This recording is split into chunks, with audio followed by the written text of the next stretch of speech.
저는 신학교를 다니면서 우리 고향 교회의 교육전도사로 상당 기간 주말마다 내려가서 교육기관을 위해서 봉사한 적이 있습니다. 하루는 피곤한 몸으로 기숙사에서 잠시 쉬고 있는데 기숙사에서 방송이 나옵니다. 전체 다 알릴 수 있는 그런 장치가 되어 있어서 방송이 나오는데 제 고향이 충북 제천에 제천 중앙교회 출신 신학생들은 전부 내려와서 매점으로 모여라 이런 방송이 나오는 거죠. 신학교 다닐 때 저희들은 기숙사 밥도 먹기가 어려웠지만 요즘처럼 삼겹살을 구워 먹는다든지 갈비를 먹으러 간다든지 그런 건 꿈에도 생각 못했고 기숙사에서 쪄서 내주는 밥이 기름기가 없어서 일주일에 한 번 정도는 라면이라도 먹어야 뱃속에 기름기가 들어간다. 그래서 일주일에 한 번 정도 라면 먹는 게 소원이었는데 매점으로 다 모이라고 방송이 나오니까 야, 우리 고향교회 목사님이 오셨나 아니면 선배 중에 누가 좋은 일이 있는가 기대에 차서 매점으로 갔습니다. 매점으로 갔더니 저희 고향교회 장로님이 오셨어요. 그 장로님은 저희 고향 제천에서 손꼽히는 갑부이고 저희 고향교회에서 제일 부자였습니다. 야, 오늘 고기를 먹을 수 있는 기회가 오는가? 아니면 매점으로 모이라고 그랬으니까 적어도 아이스크림 정도는 사주실 모양이다. 그래서 연락을 사방하면서 다들 모이라고 몇 번을 방송해서 저희 고향 교회 출신 신학생들이 다 모였습니다. 아마 7, 8명 모인 것 같은데 장로님께서 나가자! 야, 아이스크림이 아니고 이거는 고깃집으로 가는 모양이다. 그리고는 그 장로님을 따라서 학교 밖을 향해서 걷기 시작했어요.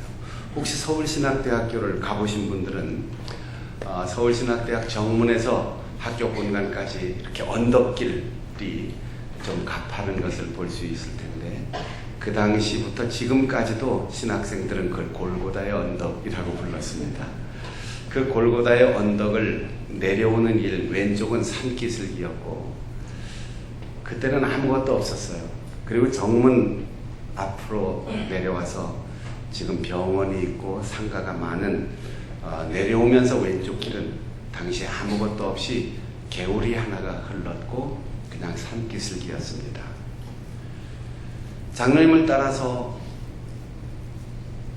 그 비탈진 언덕길을 내려가는데 산기슭에 아무것도 없는 곳으로 이리 와. 그래서 장로님을 따라갔어요. 거기에는 그 당시 학교를 막 옮기고 건물만 달랑 지어놨는데 주변 조경공사가 아직 되지 않아서 조경공사를 위해서 조그만 묘목을 만들기 위해서 나무를 잘라서 묘목을 심어놓은 게 쭉 깔려 있었습니다. 눕혀서 심어놓고 거기에 지프로 된 거적을 덮고 거기에 매일 물을 뿌려주는 거죠. 그래서 싹이 나고 뿌리가 내리면 그걸 옮겨 놓는 거죠. 우리 고향교회 장로님이 저희들 보고 이렇게 얘기합니다. 야, 이건 내가 기증한 거거든. 그러니까 너희들 틈나는 대로 와서 물도 주고 잘 보살펴라. 그리고 가셨어요.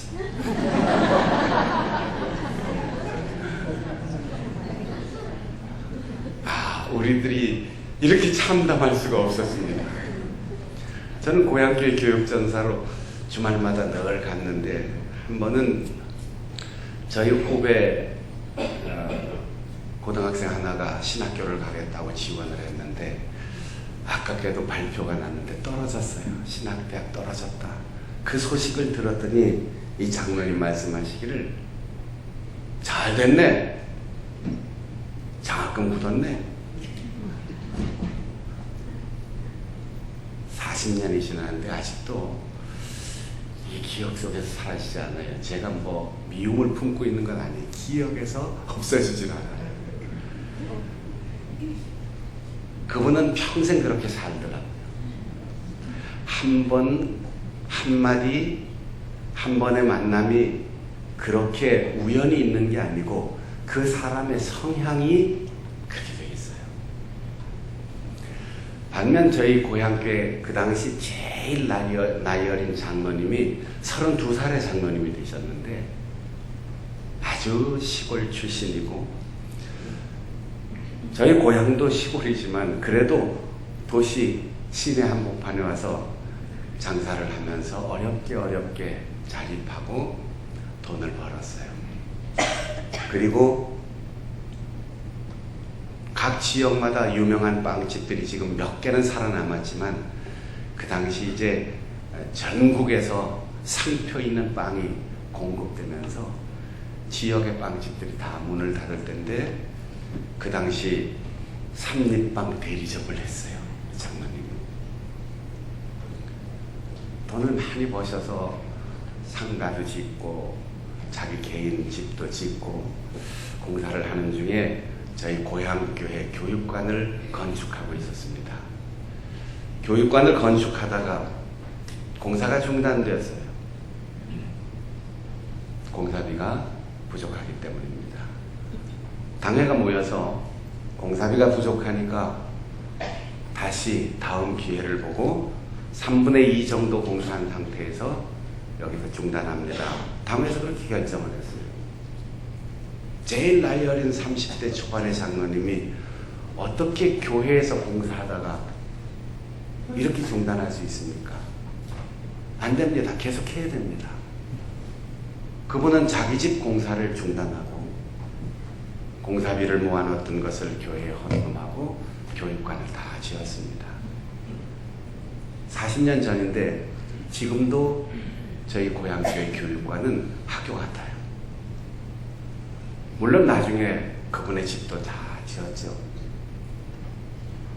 나이가 젊은 장로님이었지만 제가 교육전도사하고 청년회장하고 또 우리 교사를 하면서 교회 학교를 움직일 때 교회에 무슨 예산이 있습니까? 누가 밥을 사줍니까? 누가 알아줍니까? 밤늦게까지 모여서 우리 손으로 만들고 준비하고 성경학교 계획하고 밤새워 기도하고 청년들이 배가 고프면 삼립빵 대리점으로 가는 거예요. 2층에 살림집이 있었는데 장로님 배고파요. 빵 좀 주세요. 전도사님 오셨어? 청년회장 왔구나. 그래 가져가. 내다보지도 않고 몇 개 가져가는지 몇 상자 가져가는지 얼마를 먹는지 보지도 않아요. 가져가. 우린 상자째로 들고 왔어요. 그게 얼마짜리인지 무슨 빵인지 고르지도 않고 날짜가 얼마나 됐는지 그냥 상자째로 들고 와서 먹었어요. 그분은 평생 그렇게 살더라고요. 사람에게는 경향성이 있어요. 지향성이 있어요. 그 사람 한 번 그렇게 말하는 것 같지만 평생 그렇게 말하며 삽니다. 그 사람 표정이 그런 것 같지만 한순간이 아니고 늘 그런 표정으로 사는 거예요. 그 사람 말투가 오늘 한 번 하는 말 같지만 그렇게 살아요.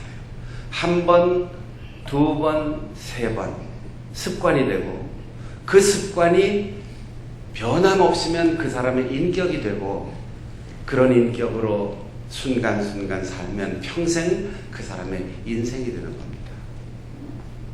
우리가 여기에 모여서 예배하는 까닭은 오늘 한 번으로 은혜를 받고 오늘 한 번으로 회개하고 오늘 한 번으로 축복을 받는다. 여기에 머물지 않고 조금씩 비뚤어지고 곁길로 가는 우리의 이 경향성을 온전하게 치료받기 위하여 함께 공동체 예배를 드리는 겁니다. 하나님께서 말씀과 성령으로 우리를 새롭게 해주시고 우리에게 올바르고 좋은 방향으로 계속해서 끊임없이 흔들림 없이 걸어갈 수 있는 경향성의 치유와 회복이 우리 성도들에게 있기를 바랍니다. 히브리서를 쓴 사람은 초대교회 성도들에게 이렇게 말합니다. 우리가 믿음으로 구원을 받았다. 우리의 조상들이 떠나고 버리고 선택한 이유가 무엇인가? 천막에 사는 부족으로서 이리저리 떠돌아 살고 있는 그 현실, 그것을 불평하거나 원망하거나 낙심하지 않고 안정된 삶을 다 포기하고도 하나님이 가라고 하면 가고 하나님이 머물라고 하면 머물고 하나님의 뜻대로 살아가는 이유는 히브리서 11장 10절에 있는 대로 하나님께서 설계하시고 하나님께서 건축하시고 천막을 치는 것처럼 내 땅 없이 떠돌아 사는 삶이 아니라 터가 있는 곳에 성을 건설하시는 그 하나님의 성을 바라보았기 때문이다. 그리고 그들의 믿음을 하나님께서는 기억하시고 그들을 위하여 한 성을 예비하셨다고 했습니다. 신약 성경이 그리스어로 기록된 것 여러분 많이 들으셨을 것입니다. 한 성, 폴리스라고 했어요. 폴리스란 말은 천막을 치고 여기저기 풀 따라 물 따라 비를 따라 떠돌아 다니는 사람에게 견고한 성읍으로 치안이 완전히 국방이 완성되고 그 안에 자유롭게 토론할 수 있는 토론의 장이 있고 안전이 보장되고 누구든지 그곳에서 두려움 없이 살아갈 수 있는 그 도시국가를 바라보면서 유목민들이 얼마나 부러워했을까요? 하나님께서는 터가 있는 곳 그곳에 폴리스를 믿음의 사람들을 위하여 예비하셨다는 겁니다. 그러면서 오늘 18절에 우리가 지금 이르러서 살고 있는 이곳이 어떤 곳인가를 확인해라.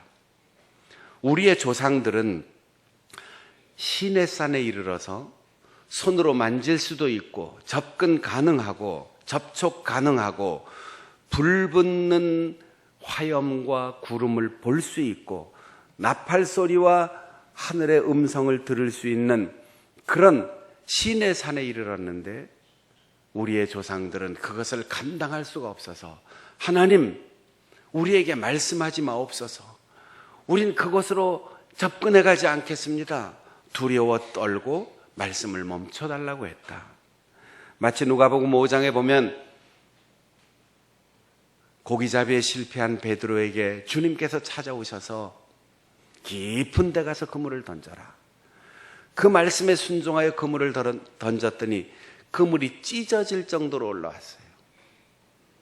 그래서 옆에 있는 다른 친구를 불러다가 같이 그물을 들어 올렸는데 두 배에 가득 고기가 차서 배가 가라앉을 지경이었다고 했습니다. 그때 베드로가 주여 나를 떠나소서. 나는 죄인입니다. 당신 앞에 내가 서 있음을 감당할 수 없습니다. 두려운 마음으로 고백했던 것처럼 조상들은 이 땅에서 하나님이 보여주시고 들려주시고 자유를 주셨는데 그걸 감당할 수 없었다는 거예요. 그러나 22절에 보면 우리가 지금 도달하여 누리고 있는 이 땅은 신의 산이 아니다. 시온산에 건설된 하나님의 도성 폴리스 예루살렘인데 여기에는 너희들만 사는 게 아니다. 신의 산에는 출애굽한 노예 출신들, 아직도 자유를 만끽하지 못하고 훈련받지 못한 그 히브리 사람들이 접근하기조차 두려운 만남이었지만 이제 우리가 사는 이 세상 시온산에서 아름답게 건설된 예루살렘, 거기에는 천천만만의 천사들이 있고 믿음의 선진 장자들, 하늘에 그 이름이 기록되어 있는 우리의 조상들이 함께 모이고 온전케 된 의인들의 영혼이 함께 모인다. 그래서 구름같이 둘러싼 허다한 증인이라고 표현하였습니다. 여기 장자들의 모임이 오늘날 교회를 가리키는 에클레시아라고 하는 단어를 썼어요. 부름받은 사람들이라는 거예요. 여러분, 오늘 장충난 교회가 여기에 모여 예배할 때 제적 교인들만 몇 명 참석한 거 계수하는 걸로 그치지 말고 여기에 천사들과 우리의 앞서가신 신앙의 선진들과 그리고 예수 그리스도를 믿어 의롭게 된 낙원으로 먼저 간 우리의 소중한 의인들의 영혼이 함께 이곳에 있음을 믿으시기를 바랍니다. 교회는 시내 산을 넘어서 이스라엘 땅을 넘어서 하늘의 도성의 모임이라는 거예요.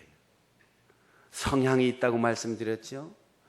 예배를 잘 참석하고 하나님의 말씀에 귀를 기울이고 늘 희생하고 헌신하고 회개하기를 힘쓰는 이 성향이 하나님 나라에 들어갈 수 있는 경향성을 갖게 된다는 거예요. 사람들이 모였으니까 다 그렇지, 천사가 안 보이니까 그렇지요.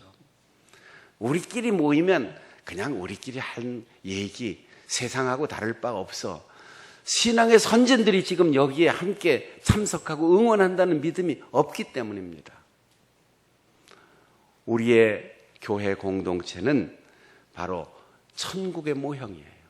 여기에서 하늘 기쁜 잔치의 맛을 보고 여기에서 하나님의 품을 경험하고 여기에서 새 하늘과 새 땅의 새 예루살렘의 기쁨을 경험하는 곳에 그런 경지에까지 이를 때 우리의 마음에 세상의 어떤 것으로도 주고바꿀 수 없는 하늘의 평안과 위로가 깃들 수 있는 것입니다. 23절에 보면 그곳에서 우리는 천사와 장자들과 의인들의 영혼과 그리고 피의 호소를 듣는다 그랬어요.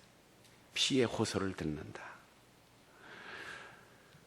아벨의 피와 그 아벨보다 더 강력하게 좋은 것을 말하는 예수 그리스도의 뿌린 피의 호소를 듣는다고 했어요. 여러분, 처음으로 하나님 앞에 예물을 드리다가 가인이 자기 동생 아벨과 하나님의 처사가 옳지 않다 분노하면서 동생을 죽였습니다. 아벨은 믿음으로 제물을 드렸다고 했어요.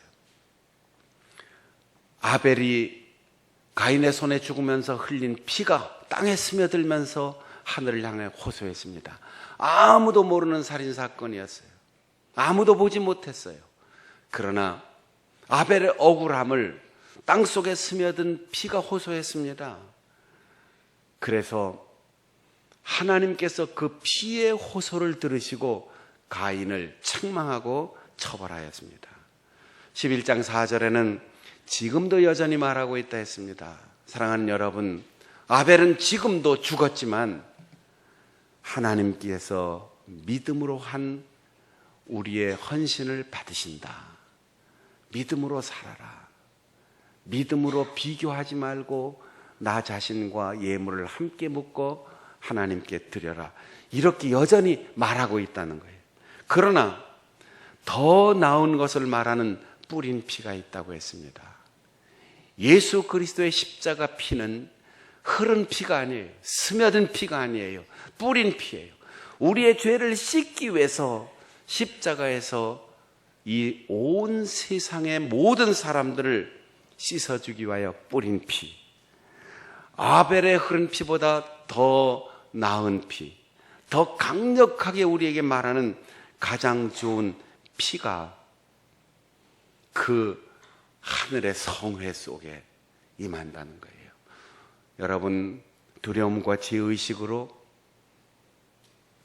번민하며 괴로워하며 살고 있습니까? 아무것도 염려하지 마십시오. 오늘 이곳에 우리끼리 모인 게 아니에요. 천사들이 우리 가운데 계시고 믿음으로 살다가 먼저 세상을 떠난 낙원의 우리의 가족들이 여기에 함께 있고, 무엇보다도 예수께서 십자가에서 흘리신 피로 우리에게 그 피 뿌림의 은혜를 주셔서 우리의 죄를 깨끗이 씻어주시고 우리의 마음과 영혼의 질병을 깨끗하게 치료하여 주시고 우리에게 영원한 새 하늘과 새 땅 예루살렘 도성에 들어갈 수 있다고 말씀하시는 그 하나님의 은혜의 음성을 크게 들을 수 있기를 바랍니다. 히브리서 기자는 말합니다. 모세를 통하여, 율법을 통하여, 이스라엘 역사를 통하여 땅에서 경고했다. 시내산에서 두려운 말씀으로 경고했다. 그런데 그것을 듣지 않은 사람들, 땅이 갈라지고 질병과 불로, 지진으로 수없이 많은 사람들이 죽었다. 하물며 모세의 볼 수 있고 들릴 수 있고 만질 수 있는 그 표적과 글과 사람의 말을, 그 경고를 듣지 않은 이들이 그렇게 엄청난 재앙을 받았는데, 하늘의 경고, 하나님께서 그 아들을 친히 보내시고 피 흘려 우리에게 말씀하신 그 독생자의 사랑의 경고, 피로 쓰신 그 십자가의 사랑의 경고를 듣지 않는다면 우리의 미래가 어떻게 복될 수 있겠느냐? 두려워하라는 거죠. 누가복음 16장에는 예수님께서 친히 하신 비유가 있습니다. 한 부자가 있고 나사로라고 이름이 알려진 거지가 있는데, 부자는 일도 안 하고 매일 먹고 마시는데도 재산이 줄어들질 않아요. 얼마나 부자인지 몰라요. 나사로라는 거지는 자기 몸도 제대로 움직일 수 없이 병들어 있고 하루 한 끼도 먹을 수가 없어서 혹시나 하고 이 부잣집 문간에서 먹다 남은 것 버리면 그거 얻어먹으려고 기다리고 있습니다. 장면이 바뀌어서 둘 다 죽었어요. 인간에겐 공평하게 죽음이 옵니다. 그런데 부자는 음부 지옥의 불 속에서 고통을 당하고, 나사로는 낙원으로 아브라함의 품에 안겨서 참된 평안을 누리고 있습니다. 부자가 말합니다. 아버지 아브라함이여, 나사로를 보내셔서 손으로 물 한 모금만 찍어서 내 혀에 대주세요. 뜨거워서 견딜 수가 없습니다. 너는 살아서 좋은 것 받았고 나사로는 아무것도 얻지 못했으니 여기서 내 위로를 받는다. 부자가 말합니다. 나는 어차피 지옥 밑바닥에 와 있지만 나사로를 내 가족들에게 보내주세요. 지옥이 있다는 걸 알려주세요. 낙원이 있다는 걸 알려주세요. 제발 회개에 합당한 열매를 맺고 이웃을 사랑하면서 살다가 이곳에 오지 말고 낙원으로 가라고 얘기해 주세요. 갈 필요 없다. 거기에는 모세가 있고 선지자가 있고 말씀이 있고 예언자들이 있다. 아닙니다. 저도 다 들었는데 안 믿었어요. 그러니 나사로처럼 죽은 사람이 다시 살아나서 가서 얘기하면 들을 겁니다. 아브라함이 말합니다. 글도 말도 사람의 이야기도 듣지 않는 사람은 죽었다 살아난 사람이 얘기해도 안 믿는다. 너에게 갈 수도 없고 그들에게도 갈 수 없다. 죽은 다음에는 기회가 없습니다. 누가복음 13장에도 비슷한 얘기가 나옵니다. 18년 동안 꼬부라져서 등이 굽어서 한 번도 자유롭게 걸어보지 못한 한 사람이 있을 때 예수님께서 그를 고쳐주셨습니다. 그런데 그 회당을 관리하는 책임, 요즘으로 말하면 담임 목사 같은 사람이 안식일 날은 이 일 못하게 되어 있는데 안식일 규정을 어겼다고 예수님을 비방합니다. 예수님은 사람을 살리고 사람을 사랑하고 치유하기 위해서 그 사람을 회복시켜 주었는데, 회당장은 규칙을 위하여 사람이 살아나고 사람이 치유받은 것이 싫었던 것입니다. 성향이에요. 사람을 사랑하는가, 법을 사랑하는가, 규칙을 사랑하는가, 행복을 사랑하는가. 우리의 경향성이 주님 앞에 나와서 치료를 받아야지 돼요. 얼마 전에 이유를 알 수 없는 시신이 발견되고 영구 미제 사건으로 미궁에 빠질 뻔했는데, 살인범이 서울경찰청 민원실에 자수하러 왔어요. 나 자수하겠다. 민원실에서 종로경찰서로 가라 그랬어요. 경찰서에 있는 사람이 살인범을 체포하거나 발견하는 일보다 관할이 더 중요했다는 거죠. 억울하게 죽어간 사람보다 내 분수에 맞게 살자, 이 얘기죠. 종로경찰서에 갔더니 바로 연행하고 관할 고향경찰서로 보냈어요. 여러분, 사람에게 중요한 것은 사람이에요. 그런데 많은 사람들이 사람을 소외시키고 사람을 불행하게 만들고 사람을 아프게 하고 사람이 행복한 것보다 규칙을 지키는 일을 더 똑똑하고 올바른 사람이라고 생각하는 거죠. 28절에 흔들리지 않는 나라를 너희에게 주신다 했어요. 교회는 이 세상의 로마 제국도 이스라엘 나라도 다 사라지지만 하나님의 나라는 영원합니다. 이 세상 모든 사람, 모든 제도, 그리고 모든 권력은 다 흔들립니다. 그러나 하나님 나라는 흔들리지 않을 것입니다. 대한민국이 흔들리지 않으려면 하나님께 맡겨야 돼요. 교회가 흔들리지 않으려면 주님의 이름을 불러야 돼요. 그래서 기도하는 성도, 성령 충만한 교회, 사람을 사랑하는 성도들의 삶이 있을 때 우리의 경향성이 죄로 기울어지고 이기적으로 기울어지는 우리의 경향성이 온전히 치료를 받는 겁니다. 인간은 선택의 자유를 하나님께서 주셔서 자유롭게 살아갈 수 있어요. 그래서 선악과를 따먹을 수도, 선악과를 따먹지 않고 순종할 수도 있는 자유의지를 우리에게 주셨습니다. 그런데 인간은 불순종하는 경향을 가지고 태어났어요. 죄로 기울어지는 경향성이 우리 속에 있어요. 한국에 여러 교단, 교파가 있지만 흔히 하나님이 구원받을 사람과 버림받을 사람을 예정하셨다. 이중으로 예정하셨다. 그래서 어떤 사람은 하나님이 구원하시기로 작정하셨고 어떤 사람은 버림받기로 작정하셨으니까 하나님이 다 아시고 그 예정이 결정되어 있는 거다. 어쩌면 그렇게 보일 때도 있어요. 하나님이 결국은 구원하시는구나. 노력했는데도 안 되는구나. 하나님이 그렇게 예정하신 것처럼 느껴질 때도 있어요. 그러나 성경의 견해가 아닙니다. 하나님은 이 땅의 모든 사람을 구원하시기로 예정하셨어요. 그리고 믿지 않는 사람을 버리시기로 예정하셨어요. 예수님께서 말씀하셨습니다. 수고하고 무거운 짐진 자들아 다 내게로 오라. 예정된 사람은 올 것이다 이렇게 말씀하시지 않았습니다. 다 내게로 오라. 인자는 잃어버린 자를 구원하러 이 땅에 왔다.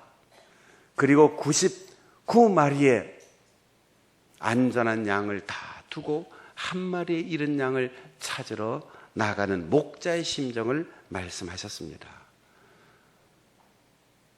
버림받기로 예정된 영혼은 없습니다. 하나님의 예정은 모든 사람들이 다 구원받는 거예요. 그러나 믿지 않고 불순종하고 거역하는 사람은 스스로의 선택에 의해서 버림받는 겁니다. 하나님이 버리신 게 아니에요. 하나님이 은혜로 이 세상 모든 사람들이 다 구원받을 수 있는 길을 열어주셨습니다. 바울 사도가 만세전부터 나를 택하시고 이방의 사도로 세우신 하나님, 이렇게 표현하는 것은 자신이 구원받기로 예정되었다는 뜻이 아니고 선지자로, 선교사로, 목회자로 그렇게 하나님이 세우셨다는 거예요. 예수님께서 12제자를 선택하신 것과 마찬가지입니다. 하나님은 구원으로 분리하여 차별 선택한 것이 아니고 몇몇 특별한 사람, 특별한 직분, 특별한 사역을 위하여 선택하시는 것. 그래서 바울이 이렇게 고백합니다. 내가 복음을 열심히 전해서 많은 사람들이 구원을 받았는데 나도 믿음 안에 바로 서지 않으면 나도 버림받을 수 있다. 바울 사도는 선택받은 사명자지만 구원은 선택이 아니라고 이야기하고 있습니다.